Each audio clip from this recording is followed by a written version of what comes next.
Have you ever thought about opening your own mobile cart or kiosk business?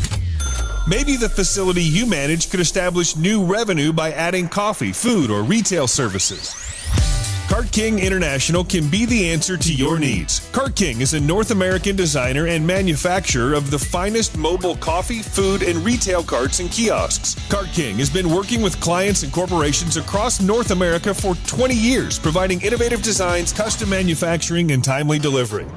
Carts and kiosks are fun, and so are the dozens of designs on our website. Please visit us today at www.cart-king.com or just call us at 1-877-986-7771 and get your sales rolling.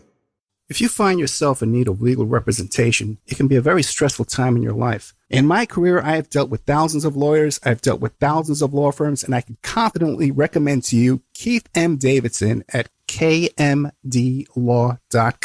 Available 24 hours, 7 days a week. Just log into kmdlaw.com. That's kmdlaw.com.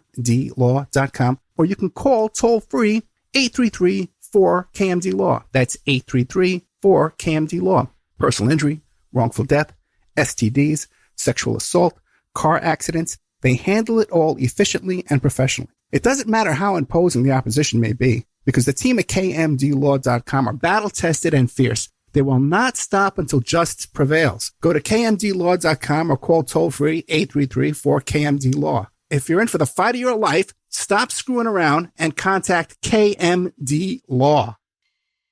PureSoapFlakes.com, 218-568-2525. Have you ever heard of Castile Soap?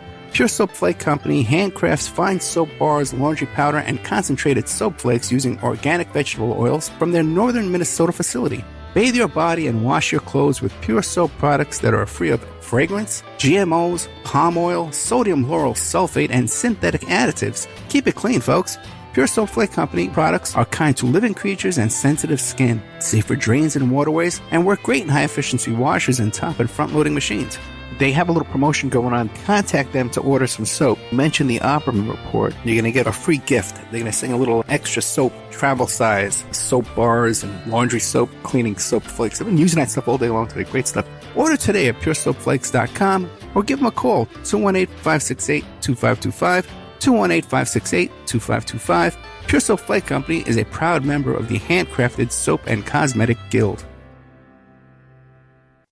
The Opperman Report is brought to you by Aquadam.net. You can give them a call at 707-764-2119. A flooded home is never easy to deal with. You're left with the mess to clean up, the insurance companies to deal with, and not to mention all the memories, the precious memories that are lost in the flood. You can never replace those. And Aquadam can be a tool in your arsenal to protect your home and property from the floodwaters. The cofferdam is filled with water to control water and is reusable as long as it's taken care of. It can protect your home or business from rising floodwaters like a dam, but without the beavers. It can also be used in construction. If you need an area to be dewatered, an Aquadam can do the job. An Aquadam was used at SeaWorld in Orlando for the Mako roller coaster ride during the coaster's construction by dewatering the work area. An Aquadam is now dewatering the work area at San Antonio SeaWorld for their newest roller coaster ride. An Aquadam has been used in many construction projects all around the U.S. and all around the world. Now give Aquadam a call, 707-764-2119. You can look them up online at aquadam.net. You can find them on Facebook at Aquadam Inc. You call them up, you email them, you tell them Ed Opperman sent you, and they're going to take 10% off the price. Aquadam.net, 707-764-2119. It's the Opperman Report. Join digital forensic investigator and PI Ed Opperman for an in-depth discussion of conspiracy theories, strategy of New World Order resistance, high-profile court cases in the news, and interviews with expert guests and authors on these topics and more. It's the Opperman Report. And now, here is investigator Ed Opperman. Okay, welcome to the Opperman Report. I'm your host, private investigator Ed Opperman. You can find me at Opperman Investigations and Digital Forensic Consulting through my website, emailrevealer.com. If you like today's show, check out our members section where we have all kind of exclusive content at oppermanreport.com. And as always, our archives are free at Spreaker.com. You can go there, sign up for free, get an email notification anytime we put up some new content. And many of the the subjects we're going to be talking about today with our guest, Joan Renner, involve these kind of cases we'll be talking about today. So, Joan Renner, are you there? I am. Thank you so much for coming on the show. Now you are part of this group here, Deranged LA Crime Network on Facebook, right? Right. Well, actually, I am Deranged LA Crimes. It's me. I started the website in 2012 and the Facebook page, and I also over this pandemic, when I was I decided I think everyone needs to read about more crime. So I started a true crime book club on Facebook called Deranged True Crime Book Club. And we just finished reading The Stranger Beside Me by Ann Rule. And we're going to meet on Zoom on Sunday to discuss the book. So yeah, I'm sort of deranged. I am the group behind Deranged LA Crimes. Yeah, I thought you were. Okay, so tell us about yourself though. Who's Ann Renner? Joan Renner. Well, Joan. Yeah, Joan Renner is a historian. I think I'm sort of an investigative historian. I like to poke around on the seamier side, I think, of history, and I sort of go along with. I think it was Robert Kennedy who said, but I think he was quoting someone else who said that a society gets the criminals it deserves, and I think that's the macrocosm. But the microcosm is that places get the crimes they deserve, and you can tell a lot about a place by what kinds of crimes they've had. And LA is one of those places where we have had some phenomenally interesting and completely bizarre crimes. So those are the things that I like to kind of get into, especially in the blog. That's where I do that. I'm fascinated by women behaving badly, which they do, not as often as men. Men behave badly much more often, but when women do, they seem to do it with a flair, and I like that. And you have quite a big background in TV and the historian with the LA Crime Museum. Yeah, I was. I worked as an archivist and just sort of all kinds of stuff for the LA Police Museum for about 6.5 years. I was fortunate enough to work on a book project with them in tandem with the writer James Elroy. And James, we did a book called LAPD 53. And it was really just a fantastic project. It was so much fun. And James wrote the narrative. And, if some of your listeners aren't familiar with him, he wrote My Dark Places. He was the son of his mother was murdered in 1958, I believe. And he's a really interesting guy. He wrote LA Confidential, but LAPD 53 was all we did was take some photographs, and then James wrote up a narrative explaining the cases. So I did a lot of the study on that, the background, the backstories on it, and that was fun. And now I'm with the LA County Sheriff's Department Museum, and I work again as an archivist and historian. It's fun. I'm interested in the history of law enforcement as well as the history of crime. And you were saying off the air too that now you got a book club too as well. Now this book club meets up in person.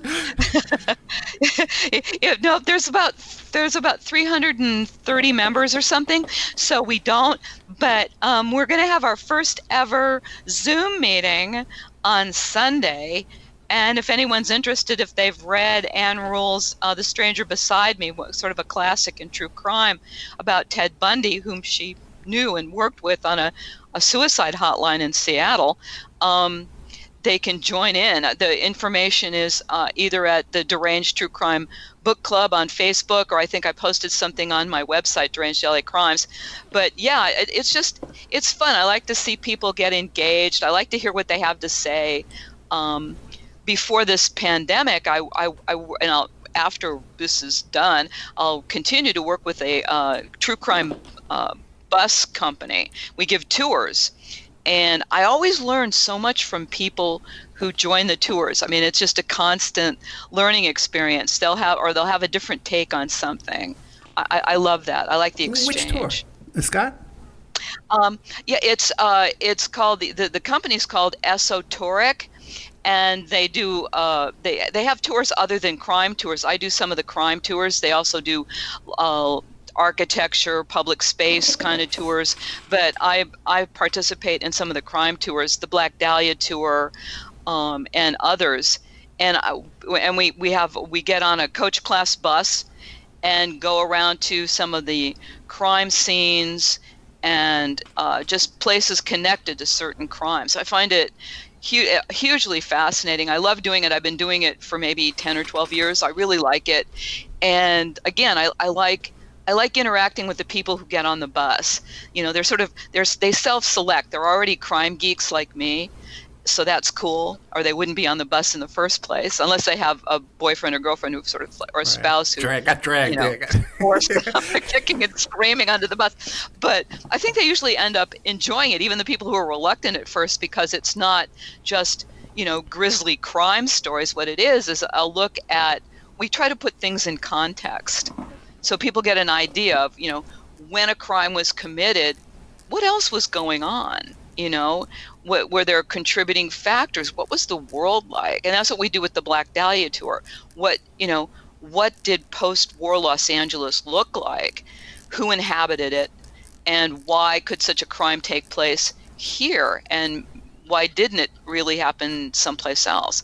So all that I find interesting, but I like the interaction with the people on the tours. I miss that during the pandemic. Yeah. I've missed that a lot. You know, that's funny because a while ago, about 7 or 8 years ago, I booked a bunch of those tour guides, you know, because they were such great guests. They knew all the topics so well. They could talk. They didn't mind. There was no stage fright, that's for sure. Oh, heck no. I even had Frank Collada, who was from you know, the mafia guy in Las Vegas. Yeah, right, the hitman. Yeah, the hitman. Yes. And he did his own tour in a limousine. Imagine getting in a limo with that guy going on a tour there. What are you thinking, you know? Yeah. Oh, no, something I think I'd like to do. Yeah, he's a good guy. He's a good guy. Now, deranged L.A. crimes. Out of all the... And no, before we even get to that, now you're spending Sure. a lot of time thinking about all these murders and these crimes and stuff like that. Does it have any kind of negative effects on you? I don't think so, which might be one reason to be afraid of me. I don't, but no, not really. I mean, I think because it's just one aspect of human behavior. I certainly don't want to live with anyone like that. Don't want to live near anyone committing heinous crimes, but to be frank, aberrant behavior is fascinating. It just is. And it's that extreme side of human behavior that is interesting to me. I want to know the why of it.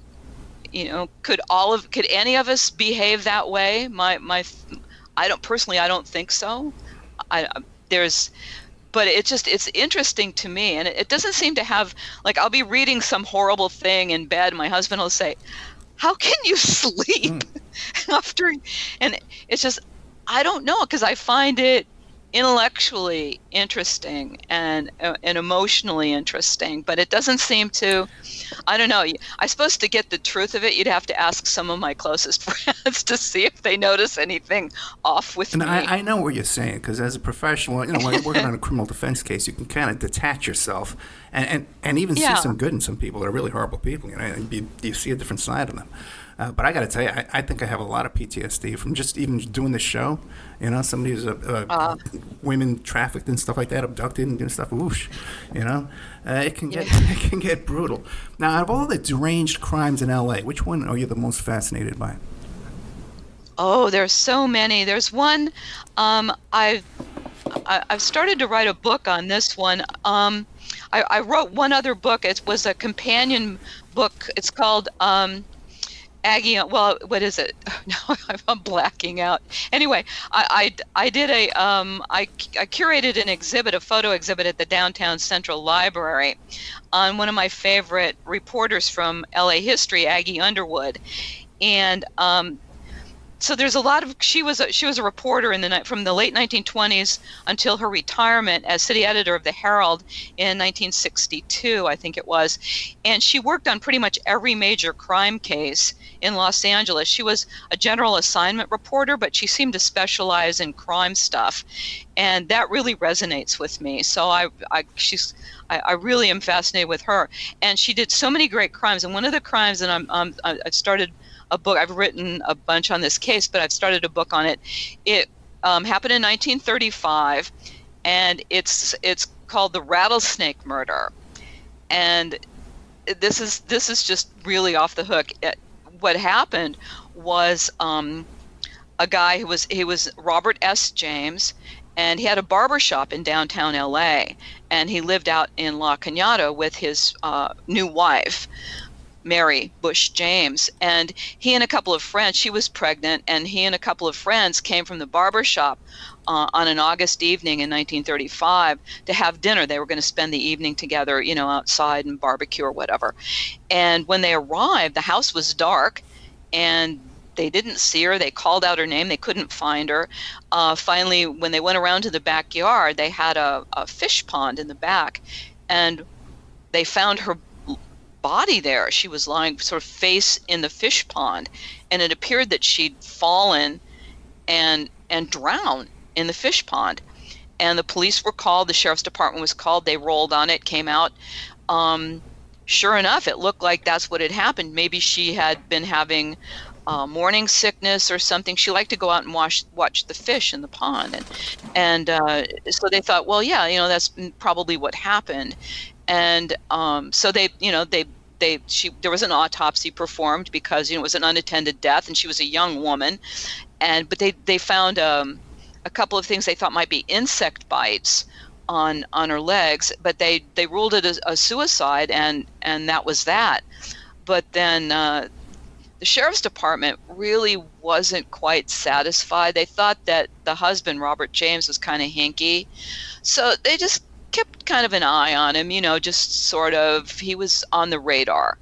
And they had a feeling that there was something wrong with the case and that it wasn't really a suicide, an accident. And so what they did was they thought for sure, he got caught up in some insurance scam thing, and he just didn't seem to be able to stay out of trouble. Nothing major, just minor stuff. But what they did was they entered the apartment. He was living in a bungalow with his niece, and they entered the bungalow while the niece and Robert were out one day and put a wire in there. And what they were hoping is that if it was a murder and he'd had anything to do with it, they were hoping for maybe, he'd say something, he'd give something away. What they ended up finding out was that he was having an incestuous relationship with his niece. This just totally blew their minds. They busted him. They came in, they came in through a window that they had greased earlier at one of those sash windows. They'd greased it so it wouldn't make any noise. They came in, busted the couple in bed, and dragged him off for 3 counts of incest. So meanwhile, there's a guy, his name is Charles Hope, and he's a short order cook, not exactly a raging alcoholic, but close. And he's drinking in a bar one night, and he's telling the guy on the stool next to him about this murder that he was involved in. He said, yeah, it was a beautiful blonde, and there were rattlesnakes, and the guy on the next stool is thinking, oh boy, this is a live one.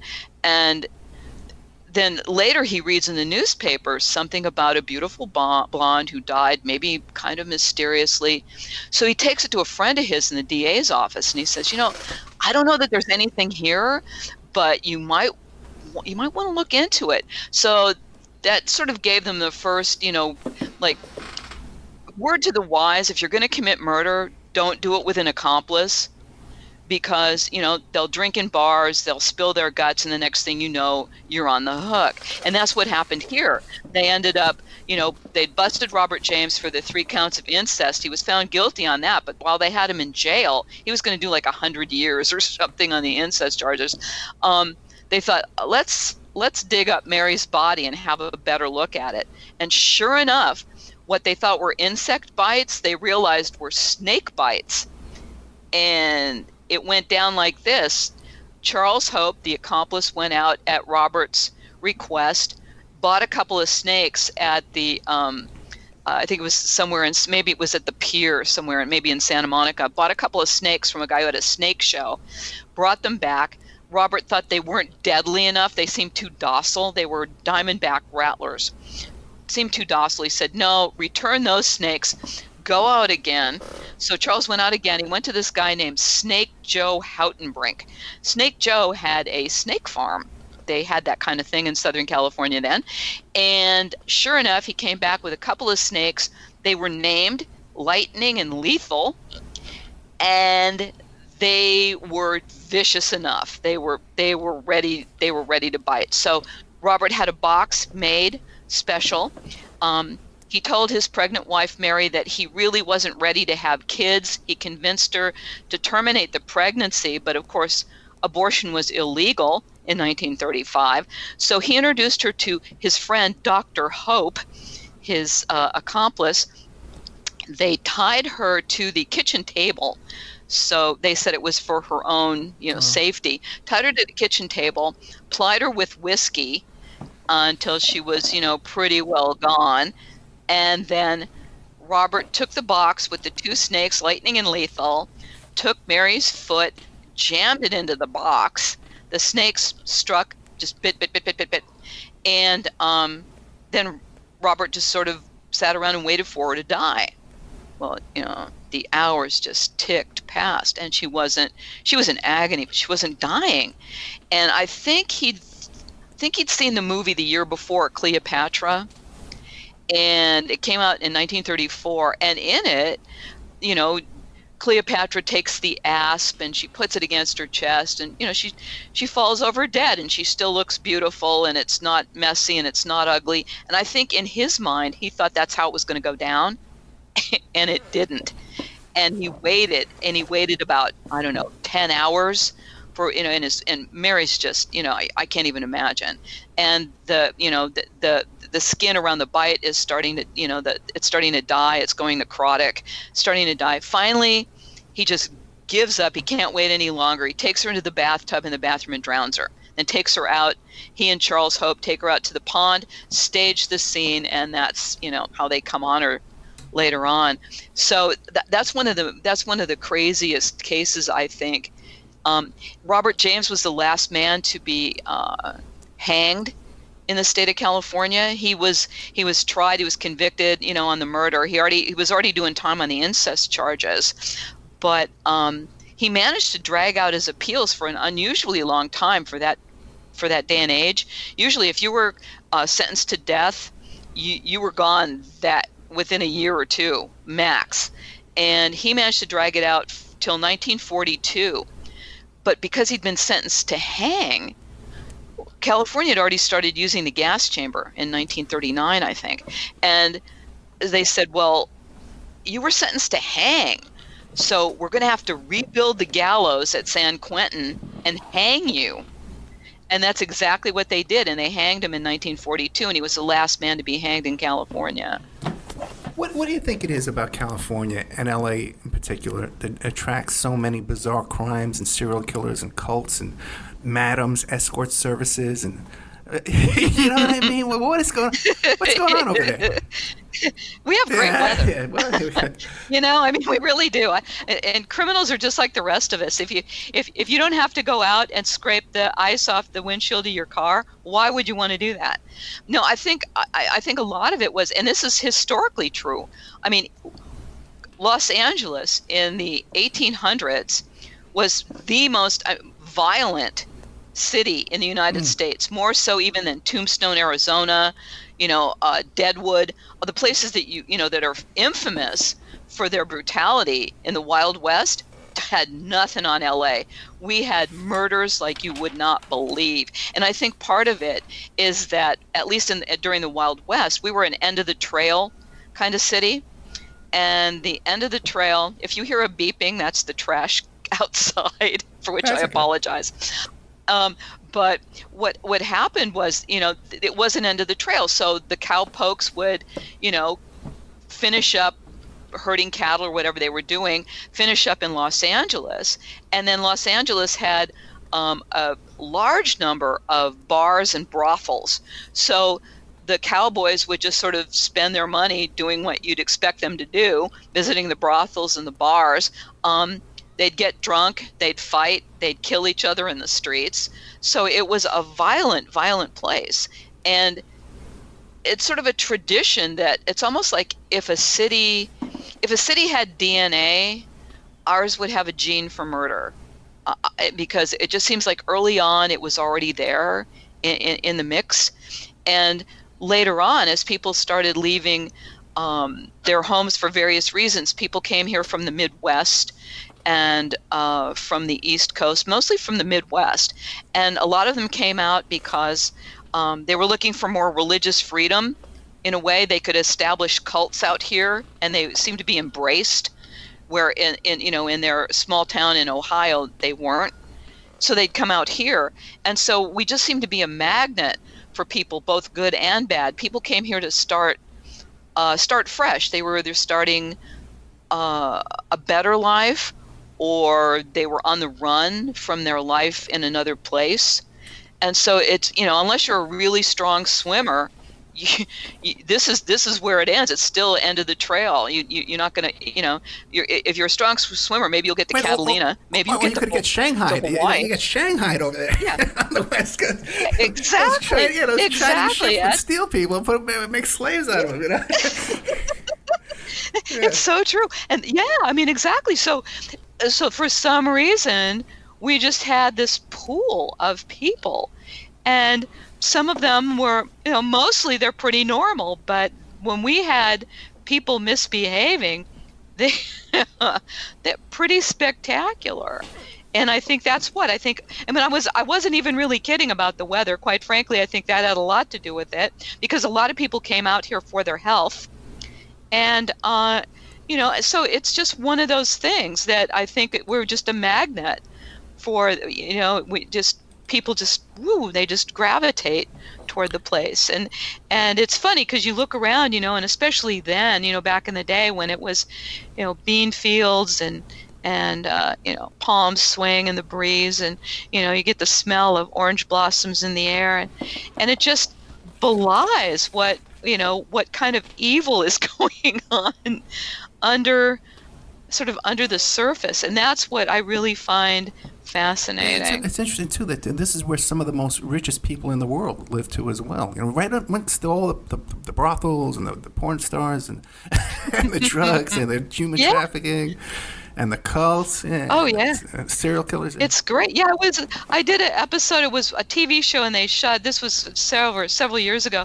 They shot it where I live, in a condo where I live in the San Fernando Valley. And the San Fernando Valley rightfully had or maybe even still has a reputation as being a home to porno films. A lot of them were produced out here, and stuff.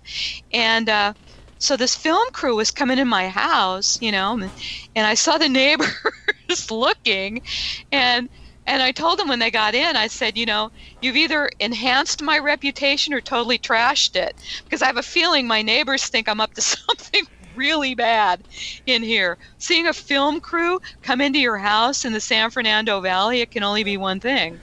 Yeah, porn. Fascinating stuff. Okay, this is a good time. On that note, porn. This is a good time to take a commercial break, okay? We are with Joan Renner. Fascinating work from this woman. Deranged LA Crimes. There's a website too, and a book coming out on this, or no? I'm writing a book on the Robert James case. I find it just insanely fascinating, and there's a lot more to his story. He may have committed other murders. Yeah, right. I'm going to ask about that when we come back. A lot of times it seems like these guys were up to a lot more stuff, and they were only getting charged with a couple of things, and a lot of things. And it seems like a lot of times too, they have accomplices, they have help, family members know what's going on. Look at the dating game killer. He was doing this in his mother's house. How did she not know? Please. Yeah. Yeah, let's talk about him too. Joan Renner when we come back. And check out the Facebook group, Deranged LA Crimes. There's a book club. A lot of activities here. Okay, we'll be right back with more of Joan Renner after these messages. And now a word from our sponsors. If you find yourself in need of legal representation, it can be a very stressful time in your life. In my career, I have dealt with thousands of lawyers, I've dealt with thousands of law firms, and I can confidently recommend to you Keith M. Davidson at kmdlaw.com. Available 24 hours, 7 days a week. Just log into kmdlaw.com. That's kmdlaw.com. Or you can call toll-free 833-4KMD-LAW. That's 833-4KMD-LAW. Personal injury, wrongful death, STDs, sexual assault, car accidents. They handle it all efficiently and professionally. It doesn't matter how imposing the opposition may be, because the team at kmdlaw.com are battle-tested and fierce. They will not stop until justice prevails. Go to kmdlaw.com or call toll-free 833-4KMD-LAW. If you're in for the fight of your life, stop screwing around and contact KMD Law. Are you ready to change your life, but don't know how to start? Is your stress and worries keeping you awake at night? Have you been battling grief, anxiety, or depression all alone? Have you lost touch with your own sense of being or spirituality? Soul Free Therapies offers professional and affordable live video streaming counseling and coaching services from the comfort of your own home. Sessions offered in English, Spanish, and Portuguese. Go to our website at www.soul-free.com and book your first session today. The Opperman Report is brought to you by Aquadam.net. You can give them a call at 707-764-2119. A flooded home is never easy to deal with. You're left with the mess to clean up, the insurance companies to deal with, and not to mention all the memories, the precious memories that are lost in the flood. You can never replace those. And Aquadam can be a tool in your arsenal to protect your home and property from the floodwaters. The cofferdam is filled with water to control water and is reusable as long as it's taken care of. It can protect your home or business from rising floodwaters like a dam, but without the beavers. It can also be used in construction. If you need an area to be dewatered, an Aquadam can do the job. An Aquadam was used at SeaWorld in Orlando for the Mako roller coaster ride during the coaster's construction by dewatering the work area. An Aquadam is now dewatering the work area at San Antonio SeaWorld for their newest roller coaster ride. An Aquadam has been used in many construction projects all around the U.S. and all around the world. Now give Aquadam a call, 707-764-2119. You can look them up online at aquadam.net. You can find them on Facebook at Aquadam Inc. You call them up, you email them, you tell them Ed Opperman sent you, and they're going to take 10% off the price. Aquadam.net, 707-764-2119. PureSoapFlakes.com, 218-568-2525. Have you ever heard of Castile Soap? Pure Soap Flake Company handcrafts fine soap bars, laundry powder, and concentrated soap flakes using organic vegetable oils from their northern Minnesota facility. Bathe your body and wash your clothes with Pure Soap products that are free of fragrance, GMOs, palm oil, sodium lauryl sulfate, and synthetic additives. Keep it clean, folks. Pure Soap Flake Company products are kind to living creatures and sensitive skin, safe for drains and waterways, and work great in high-efficiency washers and top and front-loading machines. They have a little promotion going on. Contact them to order some soap. Mention the Opperman Report. You're going to get a free gift. They're going to send a little extra soap, travel size, soap bars and laundry soap, cleaning soap flakes. I've been using that stuff all day long today. Great stuff. Order today at puresoapflakes.com or give them a call, 218-568-2525, 218-568-2525. Pure Soap Flake Company is a proud member of the Handcrafted Soap and Cosmetic Guild. It's the Opperman Report. And now, here is investigator Ed Opperman. Okay, welcome back to the Opperman Report. I'm your host, private investigator Ed Opperman.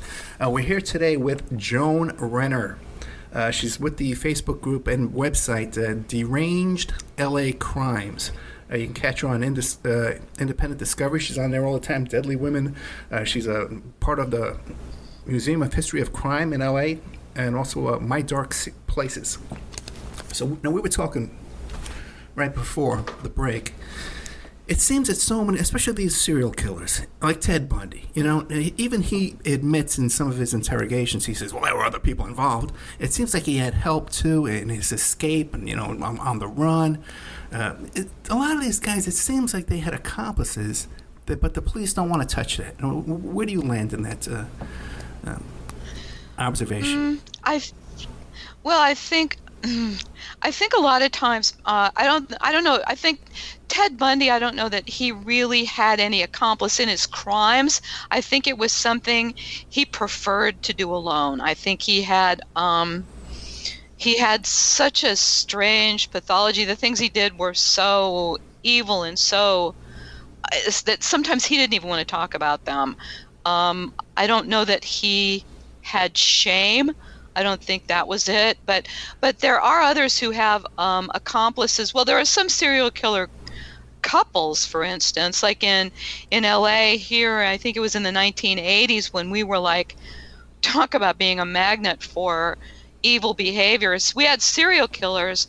They estimate there maybe have been maybe about 30 active serial killers working in Los Angeles. And now, depending on who you believe, there are varying wildly numbers about how many serial killers are at work in the U.S. today. The numbers vary from 30 in the contiguous United States to something like 3,000. I doubt 3,000 very much, but for a city and a county of Los Angeles to have possibly 30 serial killers at a single time working, we had them working at the same time. There was a story that I just love. It's probably apocryphal, but it kind of shows what we were dealing with here. The story goes something like there were. This isn't like two guys going to a bar. This is a story where there were two serial killers. They're out at a remote location in Los Angeles on a hillside or something, and it's late at night, early in the morning, still dark. There's one already there in a car, another one arrives, and they each are there to dispose of a victim. They make eye contact, and they sort of nod in acknowledgement. I know why you're here. You know why I'm here. And then the one who arrived last drives off to take his victim someplace else to dispose of the body. And as wacky as that sounds, I'm not convinced that it didn't happen, because we had literally several serial killers simultaneously at work in Los Angeles. And serial killer couples, for instance, we had the Sunset Strip killers, and it was a couple, Doug Clark and his female accomplice, whose name escapes me for the moment. But they were here. They were picking up women and killing them, decapitating them. It's so odd. It's the same thing Doug Clark was doing in Vietnam in the Phoenix program when they were doing over there terrorizing the. Not surprising. Well, and of course, like in the 70s and 80s, that was a stereotype. Was the completely whacked out murderous Vietnam vet. Sometimes it was true, mostly it wasn't. But another one of our serial killers, one of the more famous ones, Richard Ramirez, the Night Stalker, not the original Night Stalker, but the Night Stalker. He was, I think, about 13 years old. His cousin Mike was a Vietnam vet, and Mike literally killed his own wife. I think he shot her to death in front of Richard. And Richard was he got some of her blood on him, and he was already a weird kid. He was escaping abuse at home by sleeping in a nearby graveyard. So he's already kind of an odd kid. And then this happens, and he's at 13, this is when you're really, I think, coming into, what your sexual fantasies are, how you're going to form those things and move into adulthood. And for him, his cousin Mike had shown him these horrible photographs of violence that he had committed in Vietnam. And then he shoots his own wife in front of Richard. So Richard had this confused idea of, like a lot of serial killers seem to do, about the intersection between sex and death. And that's, even though he didn't act on it then. Later on, probably his first victim was a little girl, a 9-year-old girl in San Francisco. And he wasn't busted on that one. He was already in prison on death row for the other murders he committed in LA.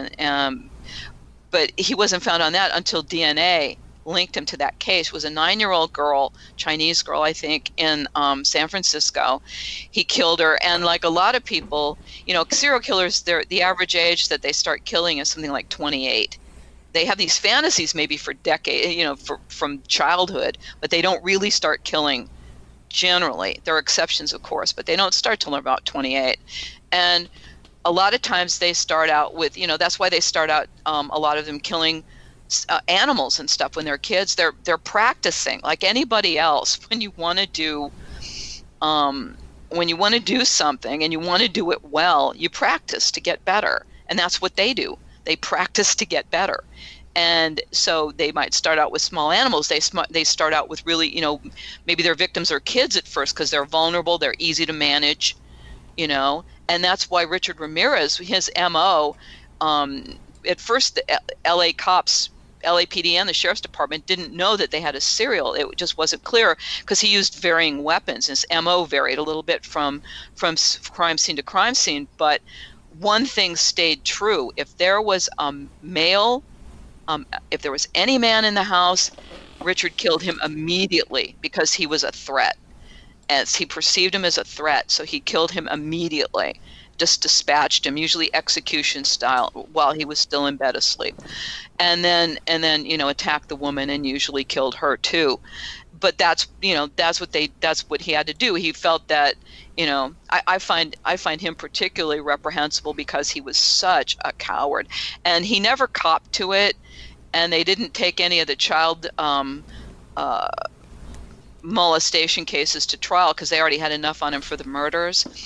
But there was a little girl he'd molested, and sheriff's deputies, one of my friends, Gil Carrillo, Gil was one of the principal investigators on that case for the Sheriff's Department. And Gil said this little girl was just amazing. She wanted to testify, and she's like 7 years old, maybe not even. She pointed him out in a lineup. She wanted to testify, and they didn't need her, and they didn't want to drag her or her family through it. But when Gil went to talk to her, to interview her, she said she wanted to do it. He was a bad man. She wanted to have, make sure he went away. And I mean, Gil just couldn't believe it. She was just remarkable. And that's the kind of victim that he, but I don't think he wanted that child predator, that child molestation jacket when he got to prison. He wanted to be the big bad night stalker, the Satanist and all that. And really, I mean, he was also a pedophile, and that wouldn't have gone very well for him. How do I know about how his interest in Satanism got started? He seemed to, you've no doubt seen many more pictures of him than you ever really wanted to see, but he wasn't a bad-looking guy, I guess, by some standards, although once you know what he was doing, he turns into a monster. He's not attractive at all. But he had terrible teeth, and apparently he was a little odoriferous. I don't know if he bathed as much as he should have, whatever. But the Satanism thing, I think, gave him something to really hang on to, something that made him feel powerful. First of all, it was something that called him out as different. I think he wanted to be, look at me, and I think he wanted to feel that power. I have my own doubts about his true commitment to his belief in Satanism, because when he was on the run, on the day they captured, it was Labor Day weekend, 1985, and he had gotten off a bus. The cops were looking. They'd finally ID'd him on a print. They got a thumbprint, something, and they finally ID'd him. They knew who he was because he'd been arrested by LAPD before, so they knew who he was. They put his picture out everywhere. They were waiting at bus stations and stuff, hoping that he'd try to leave. They didn't know he was coming back into town. He'd been out visiting relatives. He didn't know yet that he that he'd been ID'd. He gets to the Greyhound station in downtown LA. He looks around, he sees a lot of cops, his spidey sense goes off. He doesn't know they're there for him, but he knows he doesn't want anything. Did I lose you? I did. Okay, I'm going to get it right back. She's calling me back. The internet died. Yeah, that's what I figured. I was typing to you. I figured it was the internet because it said you were offline. Yeah. Okay. Well, this is why it's so much fun to be. Okay, welcome back. We have Joan Renner. We got knocked off the air for a couple of seconds. But, Joan, I wanted to ask you, because we were talking about Richard Ramirez. And a lot of these guys, these serial killers, do you believe that they are involved in a larger group of cults, bikers, human traffickers? No. No. No, I really don't. I think there are groups out there. Certainly because of the money, there are groups involved in human trafficking. It's a huge moneymaker worldwide. And so, of course, there are groups that are involved in that. Serial killers tend to be loners. They're not involved with anyone. They have a mission. They have a fantasy, and they're working from that script, and that's what they're doing. Bikers maybe, because bikers have been, historically involved in drugs, and so it's not much of a leap to consider they might move from drugs to human trafficking, whatever makes money. Serial killers are a whole different breed. They usually work alone, sometimes in pairs. Usually, if it's a couple of them, it's usually a man and a woman, but not always. There have been cases here, of course, where it was two men, Bittaker and Norris, the toolbox killers, two men working together to kill women, and so. But they have a very specific scenario that they're playing out, and they're working to perfect it. So they're not distracted by these other things. It's not about the money for them. It's completely different. It's completely different. What about the work of Maury Terry? I'm not familiar. Really? Ultimate Evil? No. With the Son of Sam cult, the Process Church of the Final Judgment? I think I know of that, but no, I don't. Maybe I do, and I just didn't know the name. But yeah. It's basically the Son of Sam murders in New York City that he pinned to this satanic cult. It's nationwide. That was. Oh, yes. Go ahead. They were connected to the Mansons. They were even around the time of the Atlanta child murders, and up to a lot of shenanigans, you might say. Okay. Yeah. These guys. But you're not familiar with that work. I'm familiar with the idea that there is a vast sort of network or conspiracy kind of thing. I never buy into that. Benjamin Franklin said it first, but my favorite person who said it was Sonny Barger, who was the president of the Oakland chapter of the Hells Angels. He said that two people can keep a secret if one of them is dead. So that's my theory on conspiracies. They're unlikely. Even the mafia, who started out being able to keep a secret probably better than any other organization, abandoned that notion, in the early 60s. So I think these conspiracies, people love conspiracies. I enjoy them. I think they're intellectually kind of fun. They're like puzzles, but they don't resonate as true for me. You bring up Benjamin Franklin. What do you make of those bones they found under his house? That's a very good question. And the Hellfire Club and the Lunar Society and all the stuff he was up to. Yeah, well, he was a man with hobbies, let's say. But again, maybe that was his person who couldn't keep a secret, those bones. But yeah, I think that conspiracy theories never really ring true for me. I think I think there's just the notion of it's really kind of fascinating and interesting, but I can't. Conspiracies just don't work for me. Like I said, people can't keep a secret. How many times has someone said to you, okay, now I heard this, but don't tell anyone else. Hello. Well, yeah, but goodbye, conspiracy. Yeah, but in the case of the Son of Sam, it's not a secret. There's books, there's movies, there's series, there's all kinds of stuff about all this information. And all the victims all agree with Maury Terry's work. What about? Do you hear about these like McMartin Preschool. He's a Yeah, see, I was just going to Yeah. bring that up when Go you ahead. said conspiracy. That was probably, I think, until OJ, maybe, was was the most expensive trial in Los Angeles County history. They were ultimately acquitted. There was nothing there. There was no there. Well, Nothing. There was no evidence, really. There was nothing. Those people were vilified. Their lives were destroyed. They were innocent. You think so? Oh, absolutely. Fascinating. I'm going to send you a clip to a show I did because I knew Ted Kennedy. I'm going to send you to a clip of a show that I did with the guy with the ground penetrating radar that went out there looking for the tunnels underneath the McMartin Preschool. Never happened. No, he never found them. No, but he went back there, and I got the guy. The guy's a serious archaeologist. They're always serious. I mean, the same Okay. thing like with the dog who was going out to find the scent of Elizabeth Short, the Black Dahlia, at Steve Hodell's family home in Los Feliz. No. Again, I mean, I think these people are genuine, but I think they're off on the wrong track. Well, once again, he saw with his own eyes a hand-dug room underneath the detached garage. Okay, underneath the garage with his own eyes. And then later on, the FBI just released documents in the Finder's case, and you can see the sketch, and they have an arrow there saying tunnel entrance to the same spot. Still not. No. Okay. No. It's going to take a lot more than that to convince me. And people who think that kids don't lie are sadly mistaken. They're not evil, liars. What they are is easily led. They want to please adults. And I mean, a lot of stuff that came out from there changed the way that children are interviewed in sex cases and everything else. You have to be very careful because they will try to please you when you're talking to them.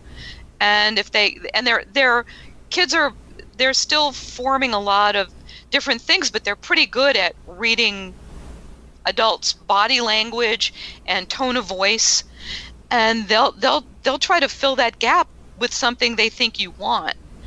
And so it's some tricky stuff. So you endorse the work of the false memory syndrome? Oh yeah. Oh really? Fascinating. Okay. Have you ever met those guys? No, but I Okay. think false memories are just, like when people, when everyone, especially when they were doing all those hypnotizing things and all this other stuff, and why was everyone who went through that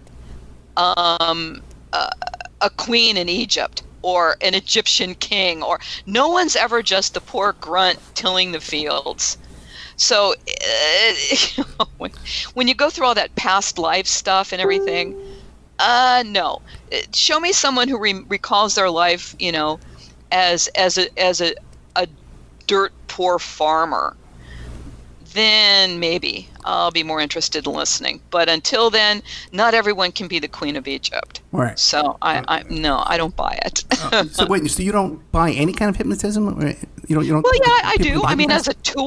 as a tool, but the past life stuff, and I mean, I think you can. I think people will cling to a false memory. There was the woman who committed suicide. Was it Janice Knowlton, who wrote a book about the Black Dahlia case, saying her father did it? She was one of the Daddy Did It books that came out. She ultimately committed suicide. She was mentally unstable. I think that whoever published her book took cruel advantage of her mental condition. Her father definitely did not kill Elizabeth Short, nor did Steve Hodell's for that matter. But she had these memories. I think traumatized people, damaged people can concoct memories to help them deal with their pain. I think it's human nature. You want to put a Band-Aid on it. And when it's a physical wound, you bind it with something. When it's an emotional wound, you find another way to cope with it or to heal it. Well, the thing is, we have 1 minute left. What do you want to leave us with? Oh. Goes fast, right? Yeah, I think that, it went so fast. I just want to leave you with be careful out there. It's not nearly as scary anymore as it was. Crime rates are down now to near, I think, historic lows. We have a tendency to perceive ourselves as less safe than we really are, despite everything that's going on in the world. But I think if I had any message, it would just be aware, be kind to each other, stop the nonsense, and embrace a new day. I think we're on the dawn. I think we're at the dawn of a new day. I'm not sure how it's going to look, but I think it's going to be better. I'm sort of the eternal optimist. Despite my work, I'm very optimistic about things. Joan Renner, the Facebook page is called Deranged LA Crimes. You could find her too. She has a book club. Thank you so much, Joan Renner. Thank you so much, Ed. It was really a pleasure speaking to you. Good night. Night. And now a word from our sponsors. Emailrevealer.com. People ask me all the time, hey, Ed, are you still a private investigator? I sure am. Go to emailrevealer.com. We handle adoption investigations, infidelity investigations, where you give us your spouse's email address. We trace it back to online dating websites, catch them cheating online, email tracing, locate or identify somebody from as little as an anonymous email address. Someone owe you money? Back child support? We can find that deadbeat, locate his hidden assets, locate his hidden bank accounts, find his current place of employment, and even assist you in obtaining a judgment and recover that judgment for you. Emailrevealer.com, digital forensics, computer forensics, cell phone forensics, recover deleted text messages, create a report that you can use in court. Emailrevealer.com, 800-572-9762. The Opperman Report is brought to you by Aquadam.net. You can give them a call at 707-764-2119. A flooded home is never easy to deal with. You're left with the mess to clean up, the insurance companies to deal with, and not to mention all the memories, the precious memories that are lost in the flood. You can never replace those. And Aquadam can be a tool in your arsenal to protect your home and property from the floodwaters. The cofferdam is filled with water to control water and is reusable as long as it's taken care of. It can protect your home or business from rising floodwaters like a dam, but without the beavers. It can also be used in construction. If you need an area to be dewatered, an Aquadam can do the job. An Aquadam was used at SeaWorld in Orlando for the Mako roller coaster ride during the coaster's construction by dewatering the work area. An Aquadam is now dewatering the work area at San Antonio SeaWorld for their newest roller coaster ride. An Aquadam has been used in many construction projects all around the U.S. and all around the world. Now give Aquadam a call, 707-764-2119. You can look them up online at aquadam.net. You can find them on Facebook at Aquadam Inc. You call them up, you email them, you tell them Ed Opperman sent you, and they're going to take 10% off the price. Aquadam.net, 707-764-2119. Have you ever thought about opening your own mobile cart or kiosk business? Maybe the facility you manage could establish new revenue by adding coffee, food, or retail services. Cart King International can be the answer to your needs. Cart King is a North American designer and manufacturer of the finest mobile coffee, food, and retail carts and kiosks. Cart King has been working with clients and corporations across North America for 20 years, providing innovative designs, custom manufacturing, and timely delivery. Carts and kiosks are fun, and so are the dozens of designs on our website. Please visit us today at www.cart-king.com or just call us at 1-877-986-7771 and get your sales rolling. If you find yourself in need of legal representation, it can be a very stressful time in your life. In my career, I have dealt with thousands of lawyers, I've dealt with thousands of law firms, and I can confidently recommend to you Keith M. Davidson at kmdlaw.com. Available 24 hours, 7 days a week. Just log into kmdlaw.com. That's kmdlaw.com. Or you can call toll-free 833-4KMD-LAW. That's 833-4KMD-LAW. Personal injury, wrongful death, STDs, sexual assault, car accidents. They handle it all efficiently and professionally. It doesn't matter how imposing the opposition may be, because the team at kmdlaw.com are battle-tested and fierce. They will not stop until justice prevails. Go to kmdlaw.com or call toll-free 833-4KMD-LAW. If you're in for the fight of your life, stop screwing around and contact KMD Law. PureSoapFlakes.com, 218-568-2525. Have you ever heard of Castile Soap? Pure Soap Flake Company handcrafts fine soap bars, laundry powder, and concentrated soap flakes using organic vegetable oils from their northern Minnesota facility. Bathe your body and wash your clothes with Pure Soap products that are free of fragrance, GMOs, palm oil, sodium lauryl sulfate, and synthetic additives. Keep it clean, folks. Pure Soap Flake Company products are kind to living creatures and sensitive skin, safe for drains and waterways, and work great in high-efficiency washers and top and front-loading machines.